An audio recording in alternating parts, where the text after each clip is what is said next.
What's up, Boise State fans? Greetings. BJ Rains here, Bronco Nation News. And that's John Mallory, KTIK, The Ticket, 95.3 FM, 1350 AM. And Johnny, we announced it on Friday, but really excited, man. A new deal, and we're going to get to share the social media channels, share the airwaves, share the websites here. And for you and I, it's going to be every Monday at this time, 9 o'clock, man. Looking forward to it. I'm fired up. It's going to get my week off to the start it needs to get off to, BJ, especially if I can watch all these videos of doggies catching frisbees. Perfect, man. I love it. We got you in the studio before 9 a.m., which means you were up probably before 8 a.m., so we already made history on this show, man.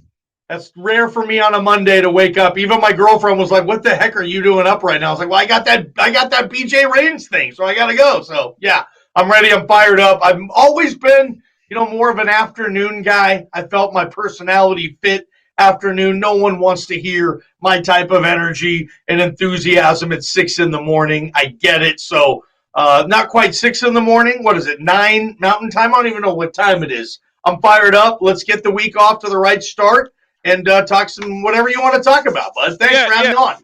Yeah, this is going to be a Boise State themed show. We might dabble into some other current topics, but mostly going to be Boise State athletics. We'll do this every Monday moving forward. We'll even try to keep this going in the summer with some off-season topics. But every Monday at 9 a.m., you can get Johnny and myself here to kind of recap the weekend, recap whatever's going on, the big news in Boise State athletics. And as we announced last Friday, Bronco Nation News, KTIK have entered into an agreement for a partnership. So Johnny will be on with me on Mondays. You'll have Mike Prater on Thursdays. So part of the fun with this, Johnny, is going to be the interaction with the fans and the listeners. So get your comments in, get your questions in, whether you're on Facebook, whether you're on YouTube, and it doesn't matter if you're on the KTIK Facebook, the KTIK Twitter, the Bronco Nation News Twitter, all that stuff can feed in now. And if you're watching this, you're watching it live on both channels. So, Johnny, I think this new wave of technology is going to be kind of cool here to kind of not only if people thought listening to our voices was bad enough, now they can see our faces. Yeah, and my stupid T-shirts, man. That's going to be a big thing for us here in the studio. It's definitely taking Idaho Sports Talk somewhere it hasn't been anymore before, where you're going to have cameras, a bunch of them in the studio, and I think it's going to be a pretty good production. JP's working his butt off with this. I know you have been too, so it's going to be a fun 2022 for both Bronco Nation News and KTIK, the ticket. Bring it. Let's do this. If the ticket KTIK salespeople don't sell a sponsorship for your shirts, I don't know what better thing that'd be. Perfect video segment. They should start getting a sponsor, and then you can show the shirts on screen and make it we got to get you a shirt sponsor, man. I think that'd be fun. Hey, before we get into our first topic, quick thank you and word to our title sponsor, rowpaint.com. They got a great special going on right now. If you book and finish your indoor concrete coating by the end of the month, you can save 10%. They got more than a dozen different color combinations, even a blue and orange one for Boise State. It's not epoxy. It's way better. They're polyurea floor coatings, 4 times stronger than epoxy, backed by a 15-year warranty. So in other words, it's the last floor coating you will ever need. They've done my garage. They've done my back patio, and they're doing those indoor ones right now, your basement or your garage. Take advantage of it. Rowpaint.com, the official paint and coatings company at Boise State Athletics. It's much more affordable than you might think. So get on there, check it out. Rowpaint.com, power in people, pride in painting. All right, Johnny, our first topic today, Boise State basketball. They're in the hoops pause. They were winning, playing so well, 7 games in a row. New Year's Day, the game gets canceled, an hour before tip-off, less than an hour before tip-off. Where are you at with this basketball team right now? The update, I guess, is they're still practicing, they're still progressing, and they're going to have at least the minimum number of players. Maybe there'll be a couple players out. We don't know yet, but they should be able to travel tomorrow to Reno and play Wednesday against Nevada. Now, Nevada was also in a COVID pause for 5 days. Today is supposed to be their first day back, so teams usually play bad when they have a COVID pause or are a little sluggish. Well, that might help Boise State because both teams are going to be in the same boat here. So we should know this afternoon 100% if this game is going to happen on Wednesday. I'm told that the final testing for Nevada will happen this morning. If they all clear, they'd be able to get on the court and practice, and they'll have 2 days, and we might actually have a big Mountain West showdown Wednesday night in Reno. But that'll be, a week and a half, 10 days off for Boise State as they try to continue the 7-game winning streak in a place in Reno where, bad hosting on my part, I'll have to check it out, but I don't think they've won in Reno in a long time. It seems like the last 4 or 5 times I've gone there, they've lost. So what do you make of where this basketball team is right now? Yeah, Lawler Event Center, tough place to win. I've called a lot of games down there, and that crowd can get feisty. I don't know, man. And what is this? Kind of the Wild West of the Mountain West right now? We're kind of living in the land of the unknown. I mean, I wanted to see Boise State and Leon in Laramie against Linder and the Cowboys. Didn't get to see that. Now all these positives. Now, can we turn a possible negative into a positive? And I'm sure that's how Leon and his staff are going about this thing, BJ. You just had, like you said, you had 10 days without a game. Can this team get healthier? I'm talking physically. Can this bench extend a little bit? It was getting paper thin with Raja and Max really being the only capable players that can come off that bench. Maybe Leon can get a little bit of a bench extension, heal up some other areas, and I know they haven't been able to practice, but I'm sure they're all over Zoom constantly, and it's going to be an interesting game, no question, in Reno, because I think this basketball team, BJ, needs to bail the football team out this year. Get to the dance. Go dancing in March. Give this fan base, throw them a bone, man. Give them something to chew on here. And I think it's a capable basketball team. I really do. I think this can be a top 3 or 4 Mountain West team. Could this be a year where the Mountain West gets its top 3, maybe even 4 into the tournament? Sometimes it does. Sometimes it doesn't. I'm sure net rankings and Ken Palm and all that stuff will come into the situation as it should. But I'm just kind of in the land of the unknown here. I don't know how it's going to look. I don't know if they're going to come out looking sharp compared to Nevada. I don't know if they're going to come out looking rusty. Is the whole league going to look rusty? I mean, you saw what happened with Colorado State and San Diego State over the weekend. A lot of people, I don't think, expected that result. So first and foremost, though, let's just get some basketball back, right? Bronco Nation, give them something to cheer for on a football or men's basketball front. Hopefully that happens Wednesday night in Reno. And wouldn't it be fun? We actually have a question here, and this is what we want to talk about. Keys to the game, an actual game happening, keys to a game, like you said. I know, Johnny, you've been spending all weekend breaking down Nevada Wolfpack film for this segment today. Obviously Boise State's defense, especially when you go on the road in conference play, Boise State's defense now up to number 17 in the country at KenPom in terms of adjusted defensive efficiency. So it's weird to say, but I mean, Boise State has a top 20 defense in the country, Johnny. They're holding 6 or 7 teams in a row, I think, below 70 points. They've just been, they haven't been lighting it up offensively, but they haven't needed to so far. So for me to go on the road in Reno and get a win, I think it's obvious. You got to play solid defense. You got to make your free throws, and it probably starts there. If you make your free throws, play solid defense, and you got to hit some threes too. But you said you've been to the Lawler Event Center. When that place is loud and packed, it's a really, really tough place to play.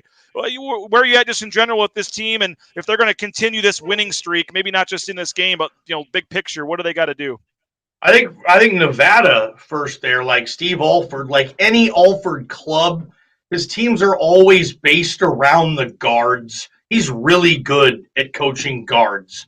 From Lonzo Ball at UCLA to the 2 kids he had last year and now this year in Reno, they pressure with their guards. They're dependent on scoring with their guards, some one-on-one play with their guards. And I'll tell you, Boise State, I think, has a pretty good kryptonite for Nevada's guards. They haven't been lit up by guard play this season. Boise State's tough to score on, and the guard play, a lot of it's contingent, like college basketball is right now, on the 3-point line, And Boise State, it's crazy. Like Leon and Burns, I know Mike Burns gets a lot of credit. They've kind of changed the dimensions of the floor this year. Like when you play Boise State, statistically speaking, you don't get the same 3-point line that all 358 other teams get. They take that away. They move that back. And for Nevada, that's going to be a difficult situation, I think, because their guards are going to want to shoot threes like any team in the league. They want to shoot threes. Boise State takes that away. Can Nevada go to kind of an inside-out game? That's what Jeff Linder does at Wyoming. That's why I really wanted to see Boise State, Wyoming play, and we didn't get it because Linder's more inside out with this team. And I think Linder could have got that 3-point line a little closer, so to speak. But we'll see with Nevada. I think that's going to be a crucial factor again on kind of the keys to the game. At Boise State, are they going to keep this thing going where they say, you're not going to hit threes on us, dude? Not only are you not going to hit threes on us, but we're going to make you take way less threes than you want to take. I'm pumping this game up pretty good, aren't I, BJ? Yeah, and I'm slated to travel to Reno Wednesday morning, so looking forward to being there. We are going to talk Boise State football, the coaching updates, some Dallas Cowboys, Broncos stuff, some other topics in a minute. But final thing on the basketball team, Johnny, you mentioned kind of picking up the football team, getting back to March. You know, you hear the callers on your show. I get the emails. We all know that this fan base is, I would say getting a little restless, or a portion of the fan base getting a little restless with this team's, lack of success in March, so to speak. And, they've made the NIT almost every year, but I think this fan base wants bigger. They want the big dance. They want to be in that field of 68, and more importantly, really that field of 64. Haven't been to the tournament since 2015. I know this COVID pause kind of puts a little bit of a, pause, or at least a step back for a second on kind of the big picture of the season, but 10-4, 7 in a row, top 50 at Ken Pom. I mean, is this a team you think that has a realistic chance to go dancing? Yeah. I just think they got to finish in the top 3 of the Mountain West, and I think I'd feel pretty good about their situation if they finish the season in the top 3 of the Mountain West. Maybe don't embarrass yourself in the conference tournament, and that would be being the 3 seed and losing to the 6 seed. I think that happened with Chandler Hutchison's senior year. BJ, you were covering that team. Don't let that happen again. And I think you're probably going to be okay. Now, the NIT is just not good enough in this town. The Arizona Bowl is not good enough in this town. And the NIT is kind of the basketball version of going to the Arizona Bowl. This fan base doesn't want that. This fan base has always kind of had kind of that inferiority complex, like, hey, we're a lot bigger than we are, and stop saying, stop dismissing us all the time. And you just don't have much room. You don't have a lot to stand on, BJ, if you're going to the NIT every year in college basketball. Every now and again, you got to get to the dance. And if you're going to surround one trip to the dance by a couple NIT appearances, you know what? You're probably safe, but I think this is a team. A lot of veterans on this team, too. And I look at the rest of the league, and I don't think there's, other than San Diego State, maybe a far and away favorite. I think Boise State's right in the mix, but we got to play some games, dude. When are we going to play? When are they going to play? Hopefully Wednesday in Reno, man. Hopefully Wednesday in Reno. And the only problem is those 4 non-conference losses didn't leave them a ton of room. I don't know if you're an at-large consideration from the Mountain West with much more than 8 losses. So you really have to go kind of 14-4 in conference maybe to really have a shot. And that's certainly going to be tough with this schedule. But hopefully they can get back to action Wednesday night in Reno. We'll keep you updated. You guys will have full coverage of that on Idaho Sports Talk 3 to 6. If there's any announcements, I think Coach Rice is going to be maybe doing an interview today. We'll see a press conference. But we'll keep you updated on the basketball team. Hey, before we switch topics, talk football, I want to give a quick shout out. Boise Dentistry Co., Dr. Chris Minert. My family has made the switch. Those are my kids there on the screen in the picture with Dr. Minert. I have gone and seen Dr. Minert as well, and you should do it as well. Native of the Treasure Valley, grew up in Eagle, went to Eagle High School, graduated from Boise State, opened up his own practice down in Texas, has returned to Boise and opened up Boise Dentistry Co., bringing with him his whole health approach to first-class preventative dental care. Dr. Minert loves helping patients feel confident, happy, and positive about their smiles. His caring and compassionate personality shines through every aspect of his practice. His main goal to provide innovative and comprehensive dental care for all of his patients so they can maintain a high level of wellness throughout their daily life. So give Dr. Minert a call there. Locations Boise, Caldwell, Mountain Home. They're opening up a 4th location as well. And my family now uses Dr. Minert, and you should too. Now we switch to football talk. 3 coaches have left the Boise State football program, Johnny, this offseason. I know that was the talk kind of late in the season. Who's gone? What's going to happen to the coaching change? And I didn't think much was going to happen, but I mean, it's just kind of the way in college football. Somebody always goes. Somebody you don't expect always goes. And you had a couple of unique, interesting things the last few weeks. You have Winston Venable, leaving to, quote, pursue other opportunities. I love Winston. I think he's a great guy, great Bronco legend, Johnny, but let's call it like we see it. It sounds like this was we have a chance to upgrade with Keith Boniface, and we're going to do it. So you take Winston Venable out of the picture, you bring in Keith Boniface. I think from a pure running backs coach standpoint, that is a major upgrade for Boise State. You had Stacy Collins make the surprising move. There was no talk or rumors about that. He goes to Penn State. So you lose your edge coach, your special teams coordinator to the Big Ten and Penn State. I don't think you can fault Stacy Collins for that. You got a chance to raise your salary, go to the Big Ten, you take it there for Stacy Collins. And then the other one, most recently, which I think made the biggest noise and locally, was Jerron Johnson stepping down to focus on his family and some other things. He's got a kid in California, a kid in Seattle, wanted to spend some time with them. But Jerron Johnson had just come to the coaching staff. By all reports, was liked by the players, had done a good job, and now he is gone. So they still do have one opening on the coaching staff. You had Papinga hired to coach the special teams in the edge position. I mentioned Boniface, so they're still looking for that cornerbacks coach. But what's your take on the three coaches leaving and kind of what it looks like? And I would assume for you, being a Seattle guy, being a Seahawks guy, you've always had a fondness for Jerron Johnson. I would assume you're disappointed to see him leave the program.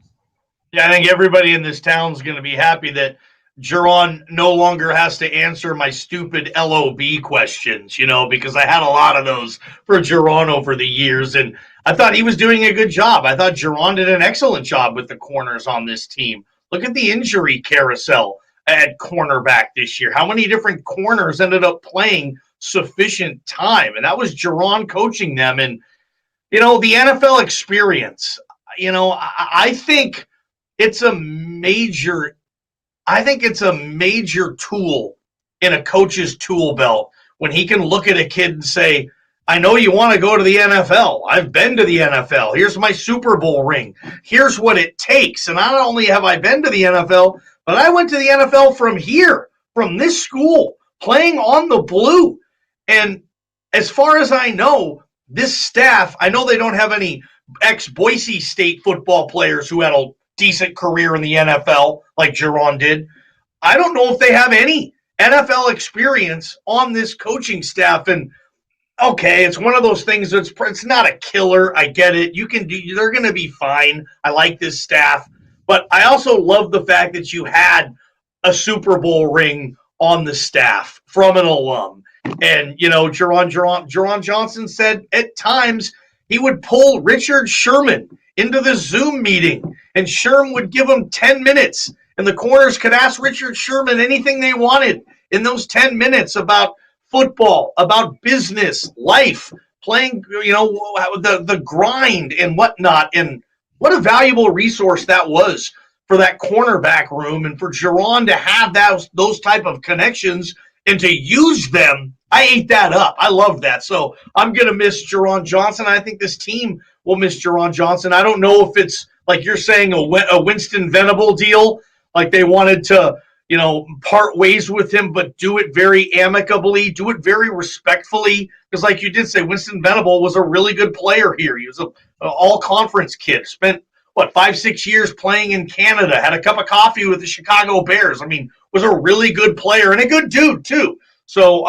if that's how they wanted to go about essentially firing Winston to bring on Keith Boniface, who look at his track record, right? And we'll get there, sure. But I like some of the moves, but we'll miss Jerron for several reasons, I think. And coaching isn't for everybody, I guess, huh? And I know Mike Prater on Idaho Sports Talk last week was talking about bringing in the X's and O's guys and loving Jerron and loving Winston, but just the inexperience they had in coaching and maybe not being those guys that can just sit in the film room for 10 hours and scheme something up. They're more guys that are motivators and players guys and have that experience. Particularly with Winston, it was an odd hire from the start, a guy that played defense, and then had never coached. Never had coached before coming to Boise State as the running backs coach. Now, the running backs did struggle in both of his years as running backs coach, but let's be fair, a lot of that was due to injuries to George Helani, injuries to the offensive line. But I don't think, there's any doubt you bring in a guy like Keith Boniface, who's been a running backs coach for more than a decade, you're going to get an upgrade there. You bring in Papinga, who was at BYU for a long time, was at Virginia, and then comes back. You look at his experience level. I mean, there's still one opening to go. I know a lot of fans were jokingly saying, when are we going to find out that Tim Plow left? I mean, that's not happening. But overall, how do you look at the coaching staff and who's in and who's out this year moving forward? Well, last year, and I remember being at practice early on, and what stood out to me was just the energy and the enthusiasm of Andy Avalos' first staff. I mean, those guys, those coaches were fired up, and I thought it helped the players, and I thought it was a good direction to go in. But like Prater was saying and whatnot, like to have hardcore, old school X's and O's football coaches, guys who've been on sidelines wearing headsets for a decade. KB Bonaba, I mean, not only is he a great running backs coach, but he's been acclaimed as one of the top recruiters on the West Coast. So, I mean, that's two birds with one stone on the KB hire, I think. So, Kent Riddle last year, he was the grizzled vet, right? Rid was kind of the old wise guy, and now you got a couple more guys. But, like you said with Papinga, Bronco Mendenhall's had a good career. BYU, and then he went and made Virginia uncompetitive to competitive, and he's been around the block. So this is Andy Avalos learning and thinking, okay, this is like the Noah's Ark, man. I need a little bit of everything on this thing. I can't just have the one young, energetic, enthusiastic approach. I got to get a lot of guys, and a lot of those need to be X's and O's guys, and certainly, as you know, recruiting is pretty much everything. You have to find coaches who are willing to go that extra mile with recruiting, and most of them are. That's their job. But recruiting takes, I've heard from coaches say, being a master recruiter takes like a different type of coaching animal, and every program in the country needs that. Everyone. Well, we'll see what they do with that last spot on the coaching staff. They've still got to fill the cornerback spot, and you wonder if it's somebody with ties to Boise State. I think you had mentioned, or Prater mentioned last week, only two guys now, Matt Miller and Andy Avalos, that actually played at Boise State on the coaching staff. I'd have to go back and look, Johnny, but I would suspect that's one of the lower numbers they've had in a long time in terms of former Broncos on the coaching staff. So we'll see what happens with that spot. Hey, before we talk about the NFL and the Dallas Cowboys, quick word for my friends at Transportation Compliance Service. Johnny, I know you've always thought about getting into the trucking industry, either as an individual. If you want to start your own trucking company, you can go no further than TCS. 1,000 people a day are deciding to become truck drivers, get into the trucking industry, and TCS is taking care of many of them. They can help you every step of the way, from getting your LLC, your tax ID, your DOT number, overweight permits, you name it.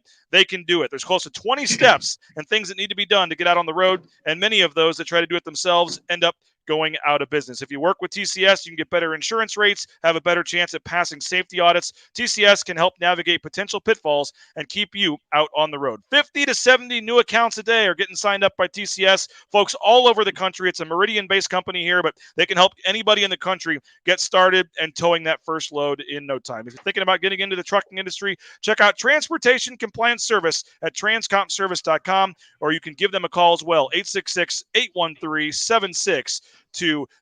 Johnny, I know you love clickbait articles and top 25 lists and all that kind of stuff. Brett McMurphy, the Action Network, came out. We only have a minute or two to talk about this, but Boise State not in the top 50 in Brett McMurphy's early 2022 list. There's only 128 FBS teams. Brett McMurphy doesn't see Boise State even being in the top 50 next year. Does that concern you, or is Brett off, or where are you at with that? I think, look, this is kind of a prove-it year for Boise State. 2022 will be. They're so far removed from the Chris Peterson era now. Like, really, I mean, it's almost a decade now since Chris Peterson has coached this team on the blue. And the Brian Harsin era was good, but it wasn't a Chris Peterson era. It probably wasn't. I mean, you could argue, winning percentage wasn't Dan Hawkins. But, Harsin did a fine job. But now you're removed a couple years from the Harsin era. And you have Andy Avalos.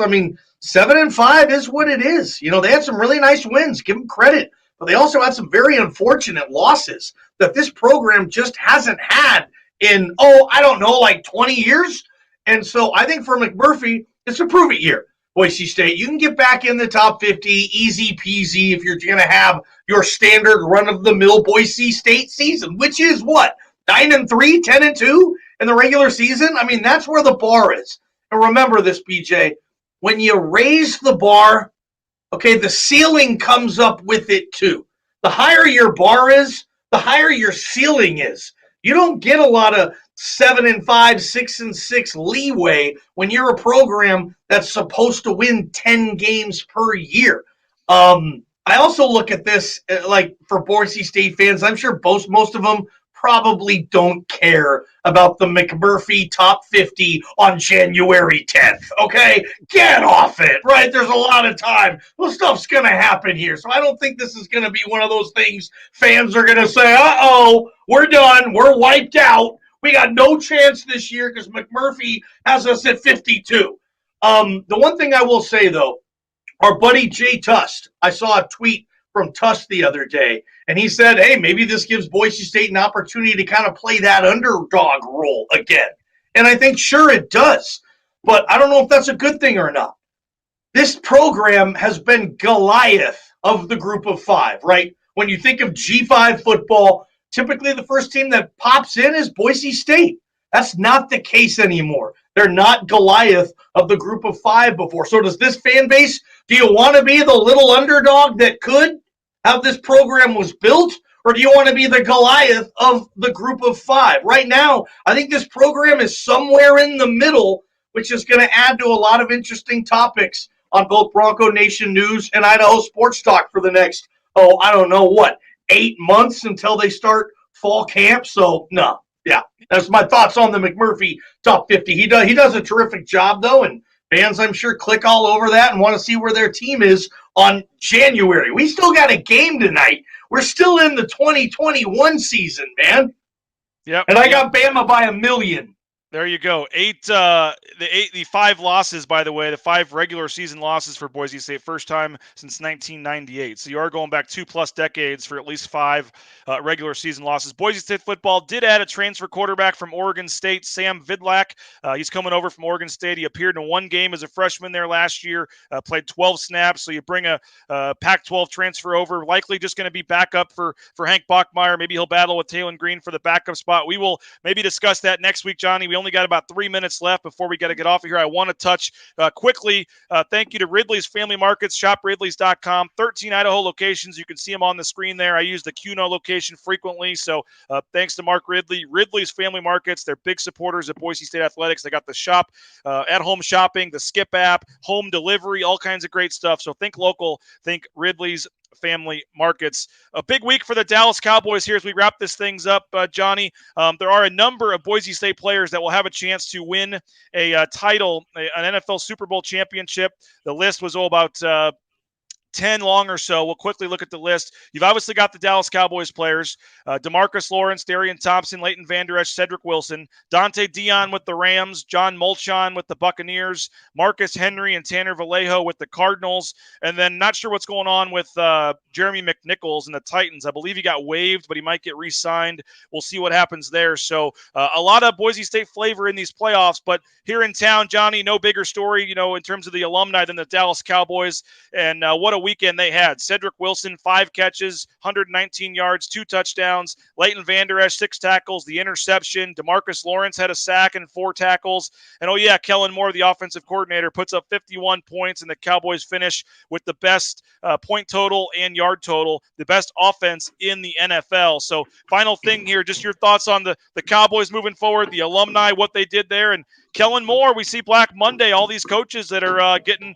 let go today. Is this finally the offseason? Kellen Moore gets that head coaching gig?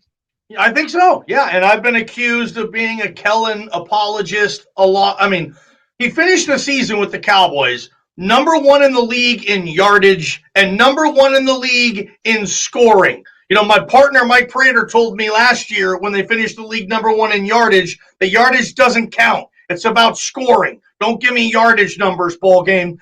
Okay, well, they finished the league in scoring number 1, 2 this year. I mean, it's the best offense in football. Not only that, but on paper, it's the best offense in the history of the Dallas Cowboys. Now, okay, is it better than the triplets? Is it better than Tony Dorsett, Roger Staubach, Drew Pearson era? Probably not. But, hey, on paper, number 1 and number 1. So I think Kellen Moore, I know he interviewed with the Jaguars on Friday. I don't know how that went.